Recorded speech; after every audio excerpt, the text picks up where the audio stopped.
আজ আমি সয়াবিনের এমন একটা রেসিপি আপনাদের সঙ্গে শেয়ার করতে এসেছি যেটা দেখলে অবাক হয়ে যাবেন। আর এটা এতটাই টেস্টি হয় যে একবার খেলে বারবার খেতে চাইবে। বানানোও কিন্তু খুব সহজ, যে কেউ একবার দেখলেই বানিয়ে নিতে পারবেন।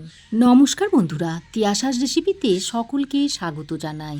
প্রতিদিনের মতো আজও আমি একটা নতুন রেসিপি নিয়ে চলে এসেছি। আশা করছি রেসিপিটা আপনাদের ভালো লাগবে। তাহলে চলুন দেখে নেওয়া যাক এই রেসিপিটা তৈরি করার জন্য আমার কি কি লাগছে। তাহলে এই সয়াবিনের কোপ্তা কারি বানানোর জন্য এখানে আমি নিয়েছি 100 গ্রাম মতো সয়াবিন। এবার আমি এই সয়াবিনটাকে গরম জল দিয়ে ভিজিয়ে 10 থেকে 15 মিনিট মতো রেখে দেব।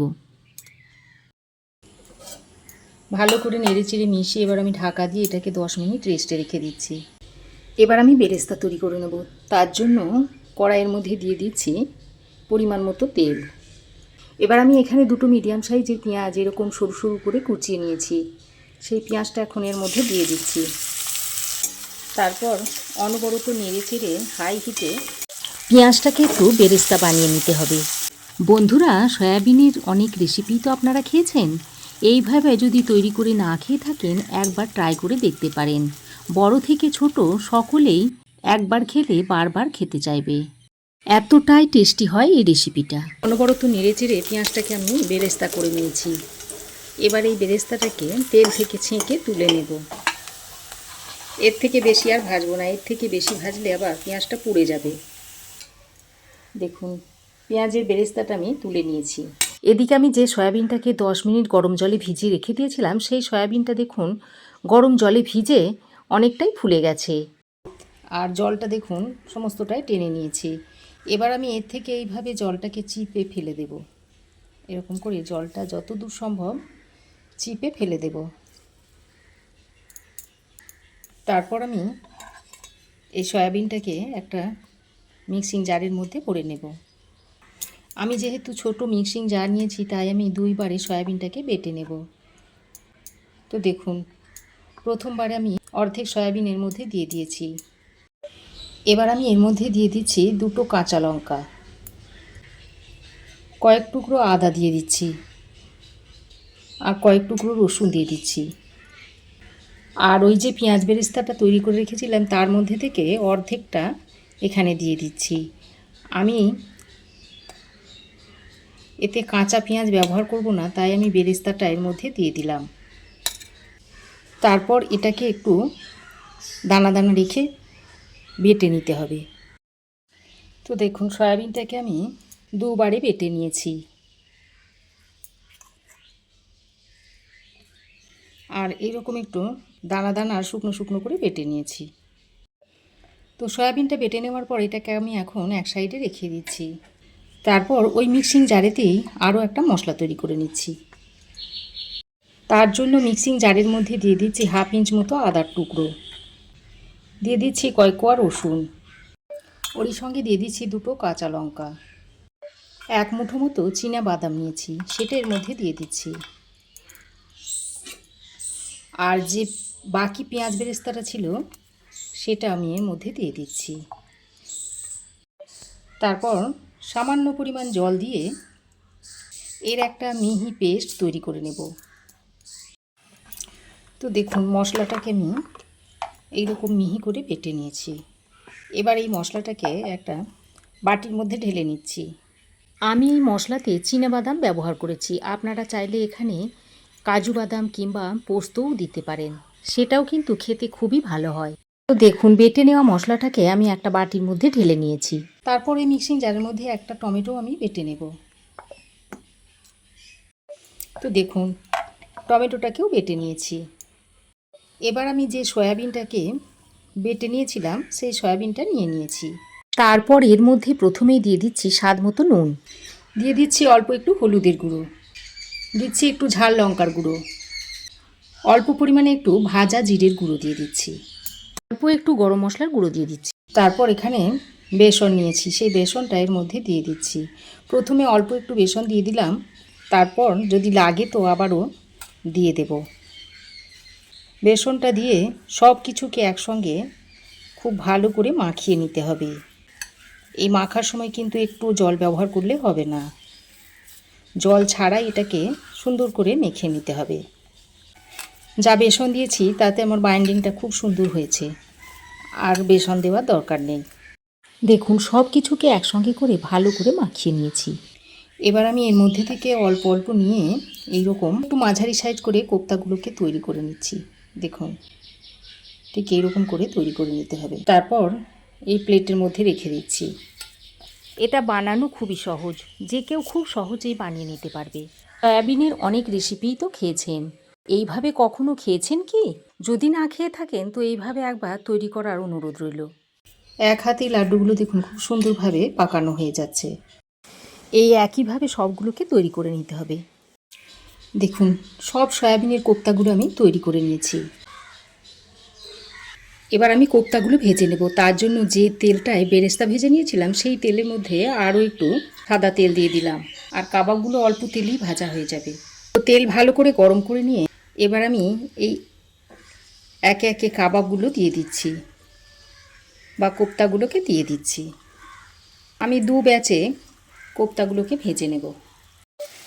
এক সাইডটা একটু রং ধরে গেলে এইভাবে উল্টে পাল্টে কাবাবগুলোকে ভেজে নিতে হবে। কাবাবের চারি সাইড এইভাবে ঘুরিয়ে ফিরিয়ে রং ধরিয়ে ভেজে নিতে হবে। তো দেখুন সয়াবিনের কোপ্তাগুলোকেও উল্টে পাল্টে চারিধারে রং ধরিয়ে এরকম একটু লাল লাল করে ভেজে নিয়েছি। এখন আমি এগুলোকে একটা প্লেটের মধ্যে তুলে নিচ্ছি।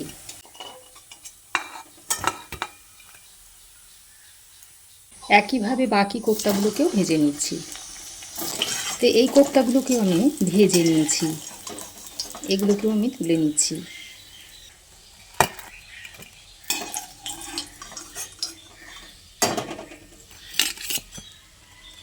দেখুন সব কাবাবগুলো আমি ভেজে নিয়েছি।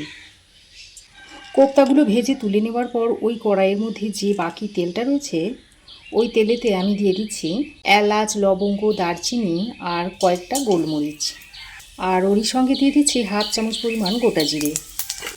তারপর ফোড়নটাকে কয়েক সেকেন্ড ভেজে নিচ্ছি। এবার যে বাটা মশলাটা তৈরি করে রেখেছিলাম সেটা এখানে দিয়ে দিচ্ছি। সঙ্গে বাটিটা ধুয়ে অল্প পরিমাণে একটু জলও দিয়ে দিচ্ছি। তারপর গ্যাসের ফ্লেমটাকে মিডিয়ামে রেখে এই মশলাটাকে ফোড়নের সঙ্গে কিছুক্ষণ ভেজে নিতে হবে, তাহলে আদা রসুনের কাঁচা গন্ধটা থাকবে না। আর মিডিয়াম ফ্লেমে কষিয়ে নেবেন, কারণ এর মধ্যে আমি চীনাবাদাম দিয়েছি। হাই ফ্লেমে ভাজলে পরে নিচে লেগে যেতে পারে। তো মশলা খুব ভালোভাবে কষানো হয়ে গেছে। এবার আমি এর মধ্যে কিছু গুঁড়ো মশলা দিয়ে দিচ্ছি। প্রথমেই দিয়ে দিচ্ছি হাফ চামচ পরিমাণ হলুদ গুঁড়ো, কালারটা যাতে সুন্দর আসে সেই জন্য দিয়ে দিচ্ছি হাফ চামচ পরিমাণ কাশ্মীরি লঙ্কার গুঁড়ো, হাফ চামচ দিয়ে দিচ্ছি জিরে গুঁড়ো, হাফ চামচ দিয়ে দিচ্ছি ধনে গুঁড়ো। এবার গুঁড়ো মশলাগুলো দিয়ে আবারও মশলার সঙ্গে খুব ভালো করে কষিয়ে নিচ্ছি। গুঁড়ো মশলাগুলো দিয়ে বেশ খানিকক্ষণ কষিয়ে নেওয়ার পর এবার আমি যে টমেটোটা পেস্ট করে রেখে দিয়েছিলাম সেটা এর মধ্যে দিয়ে দিচ্ছি। এখন টমেটো পেস্টটা দিয়ে আবারও সব কিছুকে একসঙ্গে ভালো করে মিশিয়ে নিচ্ছি। ভালো করে নেড়েচেড়ে মিশিয়ে নিয়ে এই সময় একটু ঢাকা দিয়ে দিয়ে মশলাটাকে কষিয়ে নেবেন, তাহলে মশলাটা খুব ভালোভাবে কষানো হয়ে যাবে আর মশলার কালারটাও দেখবেন খুব সুন্দর আসবে। তো ঢাকা দিয়ে আমি মিডিয়াম ফ্লেমে আরও 2-3 মিনিট মতো সব কিছুকে ভালো করে কষিয়ে নিয়েছি। আর দেখুন মশলা খুব সুন্দরভাবে কষানো হয়ে গেছে আর মশলা থেকে দেখুন তেল ছাড়তেও শুরু করেছে। এবার এই সময় আমি স্বাদ মতো নুন আর টেস্টের ব্যালেন্সের জন্য সামান্য পরিমাণে একটু চিনি দিয়ে দিচ্ছি। এখানে যেহেতু টমেটোর পেস্ট ব্যবহার করেছি তাই স্বাদটাকে ব্যালেন্স করার জন্য একটু চিনি দিয়ে দিলাম, তাহলে খেতে খুব ভালো হবে। তো নুন আর চিনিটা দিয়ে আবারও গ্রেভির সঙ্গে ভালো করে মিশিয়ে নিচ্ছি। এবার আমি এর মধ্যে পরিমাণ মতো জল দিয়ে দিলাম। খুব বেশি জল আমি দিচ্ছি না, আমি এটা খুব বেশি ঝোল করব না, একটু মাখো মাখো রাখবো। জলটা দিয়ে ভালো করে নেড়েচেড়ে মিশিয়ে নিয়ে গ্রেভিটা ফুটে উঠলে ভেজে রাখা কোপ্তাগুলোকে দিয়ে দিলাম। কোপ্তাগুলোকে দিয়ে একটু হালকা হাতে এইভাবে নাড়াচাড়া করে মিশিয়ে নিতে হবে। খুব ভালো করে কোপ্তাগুলোকে দিয়ে নেড়েচেড়ে মিশিয়ে নিয়েছি। এবার আমি এর মধ্যে কয়েকটা কাঁচা লঙ্কা দিয়ে দিচ্ছি আর সামান্য পরিমাণ একটু গরম মশলার গুঁড়ো দিয়ে দিলাম। তারপর আবারও ভালো করে নেড়েচেড়ে মিশিয়ে নিয়ে মিডিয়াম ফ্লেমে ঢাকা দিয়ে 4-5 মিনিট মতো রান্না করে নিতে হবে। তো গ্রেভির মধ্যে কোপ্তাগুলো দিয়ে আরও 4-5 মিনিট মতো রান্না করে নিয়েছি। আর দেখুন সয়াবিনের কোপ্তা কারিটা এখন সার্ভ করার জন্য একেবারেই রেডি হয়ে গেছে। গ্যাসের ফ্লেমটা বন্ধ করে সব শেষে আমি এখানে একটু এভাবে ঘি দিয়ে দিচ্ছি। এখন ঢাকা দিয়ে আরও কিছুক্ষণ স্ট্যান্ডিং টাইমে রেখে দেবো, তারপর সার্ভ করে দেবো। ঢাকা দিয়ে আরও 5 মিনিট স্ট্যান্ডিং টাইমে রেখে দিয়েছিলাম। আর সয়াবিনের কোপ্তা কারিটা দেখুন দেখতে কি দুর্দান্ত হয়েছে। বাড়িতে যখন মাছ মাংস কিছুই থাকে না, তখন এইভাবে সয়াবিনের কোপ্তা কারিটা তৈরি করে নিতে পারেন। দেখবেন মাছ মাংসের স্বাদকেও হার মানাবে এই রেসিপিটা। জিভে জল আনা স্বাদে এই সয়াবিনের রেসিপি থাকলে এক থালা ভাত এই দিয়েই খাওয়া হয়ে যাবে, আর কিচ্ছু লাগবে না। তাহলে বন্ধুরা, আমার এই আজকের সয়াবিনের কোপ্তা কারি রেসিপি আপনাদের কেমন লাগলো অবশ্যই একটা কমেন্ট করে জানাবেন। আজ তাহলে আসি, আবার দেখা হবে নতুন কোনো রেসিপি নিয়ে নেক্সট এপিসোডে। সে পর্যন্ত ভালো থাকবেন, সুস্থ থাকবেন। ধন্যবাদ।